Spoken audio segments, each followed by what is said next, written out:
Pour cette séance, je vous explique qu'est-ce que c'est que les lentilles minces. Regardons ces images devant nous. On pose la question, quel est le lien entre ces images? C'est-à-dire quel est le composé commun entre ces images?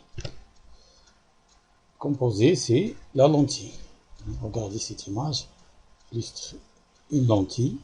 Donc, il s'agit d'un milieu homogène et transparent. Donc, premièrement, les lentilles. Définition. Qu'est-ce que c'est qu'une lentille? La lentille mince est un milieu homogène et transparent dont au moins l'une des faces n'est pas plane. C'est-à-dire, il est limité, ce milieu est limité par deux faces. C'est un milieu homogène et transparent et au moins l'une des surfaces est plane et l'autre face est sphérique. On a les formes suivantes. Regardez bien. Forme 1. Voilà la lentille. C'est ce milieu qui s'appelle la lentille. Donc cette lentille est limitée par deux surfaces sphériques. Deux surfaces sphériques convexes. On dit convexe. Cette lentille est limitée par deux surfaces sphériques mais concaves. Ces deux faces sont concaves. Ainsi de suite. Pour cette lentille, on a une surface plane et l'autre surface sphérique convexe. Cette lentille, une surface concave et une surface plane, et ainsi de suite. Donc, pour la classification des lentilles, on a deux types de classification. La classification géométrique est basée sur la forme géométrique de la lentille. On se base sur le bord de la lentille. On base sur le bord de la lentille. Selon leur bord, on peut trouver deux types de lentilles. Voilà les images devant nous. Illustre ça. Différents types de lentilles. Regardez bien. Ces lentilles et sont des lentilles à bord mince. Les autres types sont des lentilles à bord épais. Regardez bien. Cette lentille, on dit qu'elle est plan convexe. Deuxième lentille, biconvexe. Troisième lentille s'appelle ménisque convexe.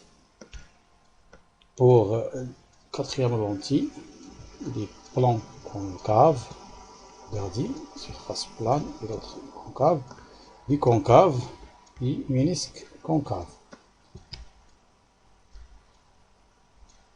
Donc, pour ce type de lentilles, on dit qu'il s'agit des lentilles à bord mince. Pour l'autre type, il s'agit des lentilles à bord épais. Le bord de la lentille, c'est cette partie qui représente le bord de la lentille, bien les frontières de la lentille. On passe maintenant à la classification physique. Expérimentalement, on classe les lentilles physiquement en projetant un faisceau parallèle sur une lentille à bord mince et l'autre lentille à bord épais. On regarde les deux figures. Voilà la figure 1 et la figure 2. Pour la figure 1, regardez bien, les rayons incidents sont parallèles entre eux. Quand ils émergent à travers la lentille, passe par un même point. Regardez bien, pour ce type de lentille, les rayons incidents sont parallèles. Ils divergent lorsqu'elle émerge de la lentille.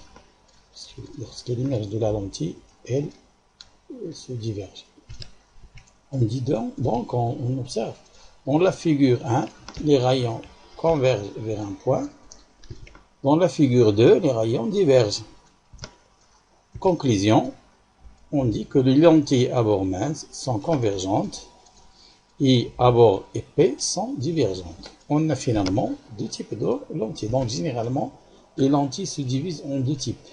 Les lentilles convergentes et les lentilles divergentes. Bien, on passe maintenant à la représentation conventionnelle des lentilles. Par convention, on représente les lentilles ainsi. Pour les lentilles divergentes, on utilise cette représentation. Et pour la lentille divergente, on utilise l'autre représentation. Regardez bien la différence entre les deux présentations. On passe maintenant au deuxième paragraphe, caractéristiques d'une lentille convergente. Dans la suite du cours, on base seulement sur les lentilles convergentes. Premièrement, le centre optique. Donc le centre optique, il s'agit d'un point qui se trouve au centre de la lentille. La note O. Donc c'est le centre de la lentille ou la note O. Deuxième caractéristique, l'axe optique principal est un axe perpendiculaire à la lentille et passe par O. Donc cet axe est perpendiculaire à la lentille. Il est seul. L'axe optique, il est seul. On passe troisièmement, le foyer de la lentille. Qu'est-ce que c'est que le foyer de la lentille? Il s'agit d'un point. C'est le point d'intersection des rayons lumineux parallèle à l'axe optique quand il traverse la lentille. On le note F. C'est le point d'intersection des rayons émergés de la lentille. On passe à la caractéristique 4, la distance focale.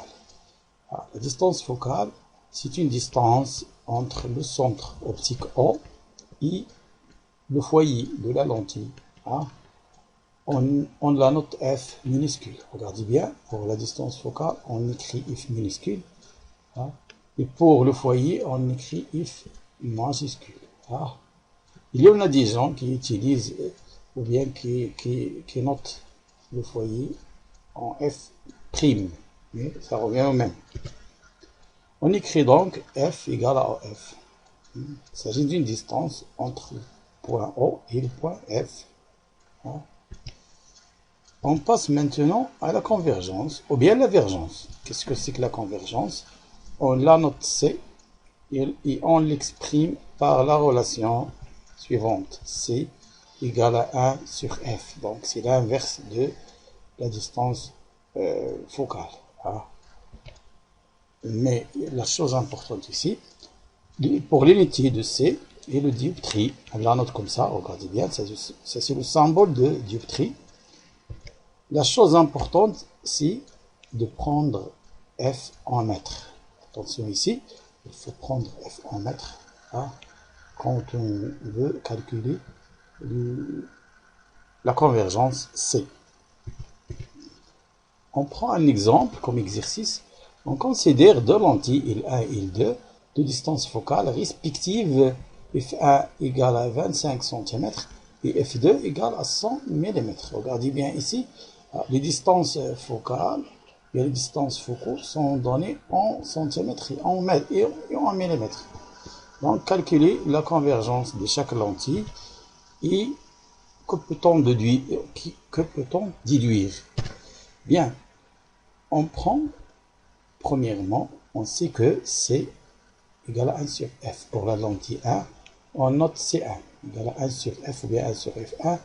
Il faut convertir la distance focale en mètres. Donc F1 égale à 25 cm égale à 0,25 mètres. Bien, on obtient C égale à 1 sur 0,25 mètres. C'est 4 dioptries. C1 égale à 4 dioptries. On passe maintenant à C2. C2 égale à 1 sur F. On convertit la distance focale en mètres, c'est 0,1 mètre.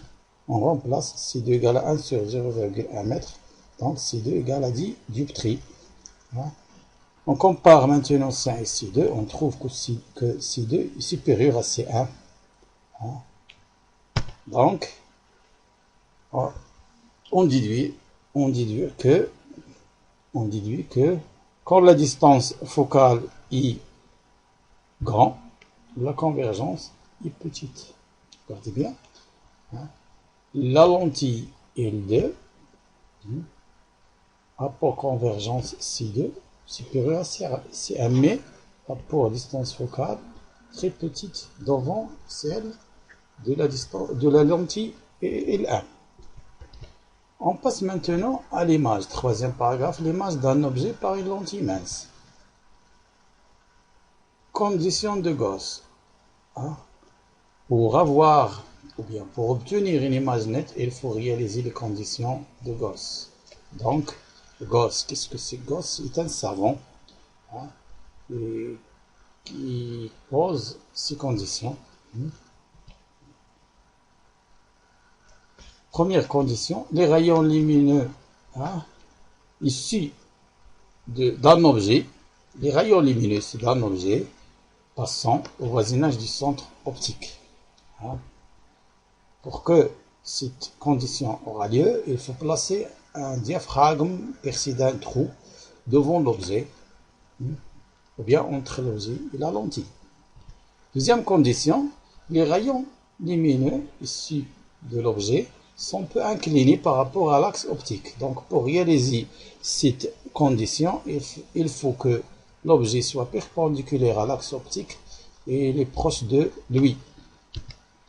Donc, après la réalisation des conditions de Gauss, on passe à l'image obtenue par la lentille. L'image d'un objet lumineux, on prend comme expérience, on place devant une lentille convergente un objet lumineux à une distance de la lentille supérieure à la distance focale, c'est-à-dire d supérieure à f. Puis, on met un écran derrière la lentille. On a le schéma suivant, comme ça, regardez bien. Ça, c'est l'objet lumineux, Ça, c'est la lentille convergente. Le centre optique O, l'axe optique principal et le foyer. Ça, c'est l'écran. On voit donc sur l'écran une image renversée par rapport à l'objet. Regardez bien, l'image elle est renversée par rapport à l'objet. Donc la nature de l'image obtenue par une lentille, il est toujours renversée quand cette condition est vérifiée, c'est-à-dire D supérieur à F. Observation. L'image obtenue réelle est renversée. L'image est dite réelle parce qu'elle est formée sur un écran. Conclusion. On obtient une image réelle et renversée par une lentille convergente d'un objet situé à une distance D de la lentille supérieure à sa distance focale.